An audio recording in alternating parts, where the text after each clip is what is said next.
Look, up in the sky. It's a bird. It's a plane! It's Superman. Yes. Hey guys, welcome back to the Bucket Think Tank for another round of Comic Run Talk. And today we're going to get into Action Comics, picking up where we left off from with Superman Rebirth. So, if you recall, the last time we left Metropolis, we saw, well, what can only be described as a slugfest. I mean, Superman is there calling out Lex Luthor because he wants to be Superman. That leads to a huge fight where Doomsday shows up, and while we're all trying to figure out which Superman is going to be the real Superman, Clark Kent shows up, or Reporter Kent as we call him, and everyone's freaking out. Superman's like, wait a minute. Then Wonder Woman shows up, and we're all trying to stop Doomsday. Then Jonathan Kent shows up, and Lois is freaking out the whole time because last time she saw Doomsday, it killed her husband, Superman, and it just kept going until Superman kind of pushed through, and then someone stole Doomsday, and we still don't trust Lex. We still don't know what's going on with this other Clark Kent, this Reporter Kent as we call him. And then we went over to Hamilton. No, not that one. We can't afford that. We went to see what John was doing. And here we are now. And what this story here is, back to the planet, is Lois Lane sort of returning to the Daily Planet. And her reasons for doing this, it's sort of all over the place. Or actually, it's not really all over the place. It comes from a character point and a story point. And I like that we're using both reasons for that. So from a mission standpoint, Lois is doing this because, well, she received a package from this Earth's Lois Lane. Remember, because Lois, our Lois, and Superman, as well as John, are from a pre-Flashpoint continuity. So before New 52 happened, there was an entire continuity, and Superman, Lois, and John are essentially from that continuity. This Earth's Lois is the one that outed Superman as Clark Kent, and she is sent a letter and a package containing a password to her Daily Planet computer. She's essentially asking our Lois to finish a book honoring Superman. But Lois has also been having dreams about this Earth's Lois, and it seems she might be in some kind of trouble. So Lois is going to go down to the Daily Planet to hopefully figure out what's going on with this Lois, as well as, figuring out the book, as well as finding help investigating Lex Luthor, because Superman is still trying to find the building that just sort of disappeared that was housing Doomsday, because Superman believes Lex may be connected to it. And there's still the mystery of Reporter Kent. And the best way to get to that is, well, Lois has to infiltrate the Daily Planet as Lois Lane. Inconceivable! On a personal character level, Lois just sort of feels a bit unfulfilled at this point.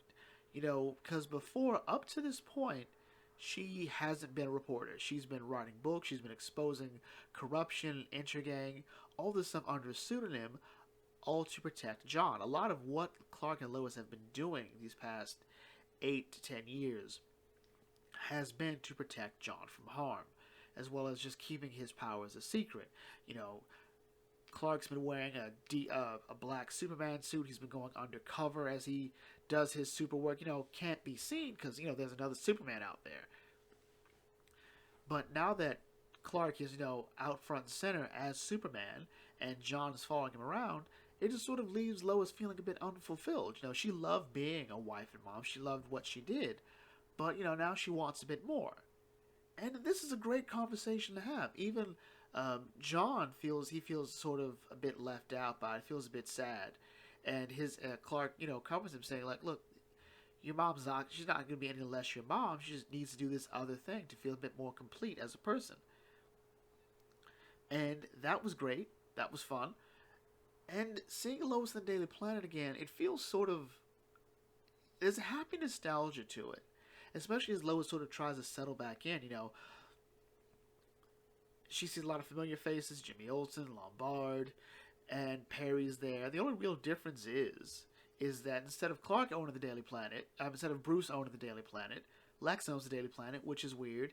And there's a couple of new faces there. But also still, there's this Reporter Kent. So we don't know anything about this Reporter Kent. We got a quick view of his personal history. It's eerily similar to Clark's. The only difference being his parents died, and he's not Superman. And we also see that reporter Kent is a bit off put by it. Like, he just sort of shows up. That's the weird thing about him. And even more so because here, in his attempt to show a point how frustrated he is that everyone keeps calling him Superman, and how even this new Superman doesn't trust him, he accidentally, or maybe not accidentally, spills coffee on this Earth's Lois's computer. So this forces Lois to go to that Lois's apartment. And Lois points out how sort of uncomfortable it is to break into your counterpart's apartment. Even weirder because this Lois is supposed to be older than our Lois. This Earth's Lois. Our Lois is older than this Lois. I'm going to be so glad when this is done, so we can just refer to Lois as Lois. As she's searching through the place, looking for the laptop, she meets Superwoman, or as we know her as, Lana Lang. And that leads to a bit of an altercation. Luckily, Lois is able to contact Superman. He shows up, and everyone's able to just sort of talk. So it turns out that Lana and Lois, this Earth's Lois, got superpowers when this Earth's Superman died.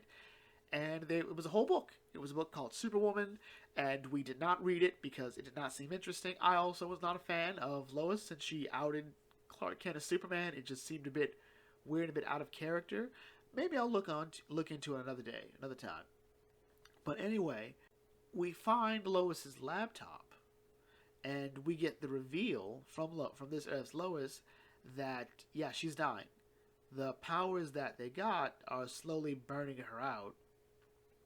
And what she wants is Lois to not just finish her work at the Daily Planet, but also to take her quote-unquote place. And it's a lot to take in, really. To imagine that your duplicate, or another version of you, is asking you to take their place. Not just for the sake of the work, but her friends and her dad. Her dad, as she says, needs his little girl. So it's touching. It pulls at the heartstrings. So Lois agrees to do it. And one of the things she does, she goes to Lex, says, look, we'll do the interview that you want, but it's going to be on my terms. Nothing is off the table. I'm not pulling punches. I'm going to treat you like everybody else I've ever interviewed. And Lois has interviewed dictators, terrorist cells, beings from another planet. Lois is in. She's all in. And that's how the first story ends. And it's sort of appropriate, really, that Lois is taking point in this story with Clark and John someone in the back, because in my mind, it's the opposite in the Superman book. In the Superman book, it's very much Superman and John's story, with Lois sort of providing the emotional sort of support that book needs. Here, for this round, as much as Superman is in Action Comics, it really is sort of about every other character and the relationship to Superman, where Superman's own book is again about Superman and John. So then we cut to the trial of Lex Luthor, and this story is about Lex. And Lex is, again, he's been interesting. Remember, Action Comics 0, the Rebirth issue, was about Lex and how Lex sees himself, what Lex wants to do, and Lex sort of rebranding himself as this Earth's Superman. And the interview is about that. Lois sort of poses a question while walking through Lex's lab, while at the same time, Superman and John are searching for the building. And it's interesting because both Superman and Lex are interviewed by Lois and John, effectively. John asks questions about his new costume. Where's the undies? As Clark points out, they're not undies. It's all part of the costume. And John acts like, don't you ever get tired of being Superman? Like, it seems to be a hard job. There's no money. You spend all your time somewhere else. And Superman's like, well, yeah. And the reason he's not Superman full-time is because it would just drive him insane. If he just let everything play out in his ear, it would just be too much. He needs a life. He needs to be with his family. That's what gets him through the day. At the same time, Lois is asking Lex, well, so why are you trying to be Superman here? And the question is, how does Lex feel about Superman? Lex answers, look, I believe, regardless of how I feel, Superman was necessary. He was needed. He was an inspiration to people. And Lex believes that if there's going to be a new inspiration for people, it should be me. It should be a human, not someone from a planet we know nothing about, from an ideology we know nothing about, someone who never states his purpose. It's conjecture that just because he comes around and saves people, that he's a good guy, or that he's on our side. Look at that. And meanwhile, Invincible has just sort of, okay, anyway, we're getting off the rails here. Lex sort of views himself as, like, this is the natural course for my life. I'm the best possible choice. I'm a self-made man. I came from nothing. And, the abuse I suffered as a child at the hands of my father would break lesser children. Or just any other child. And before the interview can go further, they're attacked by a group called the Remnants. And the two gentlemen here, Zayd and Lakal, the Slayer of Gods, they're here to jump Lex. They're here not just jump, they're here to execute this man. And Superman, Lex dons his Superman suit, fights back. Superman and John, meanwhile, have just found the building, and they found the cell where Doomsday was being held, but reporter Kent has used the Superman watch to contact Superman, and while Lex is getting the business, Superman shows up, and it turns out they are here to sentence Lex to death, because apparently in the future Lex will be destined to take Darkseid's place. So, to prevent that from happening, we're gonna put you down. We're gonna put you down. And this fight it's not as interesting as the last one. The last one had a lot going in. A lot of surprises, a lot of twists. This one is more about the issue of Lex and Superman's relationship. So, as we saw when we first talked about Action Comics, Superman does not trust Lex, primarily because the Lex from his Earth, from his continuity, was a bad guy. Alright? So he's like, Lex Luthor's dirty. It's a constant in the universe. Lex Luthor will always be Lex Luthor. And so with this information that that Lex will one day, take the place of Darkseid on Apocalypse, and the fact that Lex has a mother box also doesn't help. Granted, that mother box came from when he was God of Apocalypse. So first of all, my question is, where were these guys when that happened? Do they just now see a future where Lex rules Apocalypse? Because they missed it. It already happened. I don't know. But the question here is, when Lex is taken, and when reporter Kent almost sees John, who, Clark and Lois are trying to hide, Kent brings up the fact, well, if what they said is true, wouldn't the best thing possible be to just let Lex die? And Superman sort of wrestles with this issue. Well, maybe he doesn't. He sort of talks about it. He talks about his relationship with Lex, but he holds firm to the idea that it is wrong to execute someone for a crime that they may one day commit, which is different from premeditated. Premeditated means that we can see that you were planning to do something to someone. You were planning to murder someone. The argument here is, at some point in the future, Lex will consider taking over Apocalypse, or just be the man in charge. This says a lot about Lakal's life and what the Remnants does.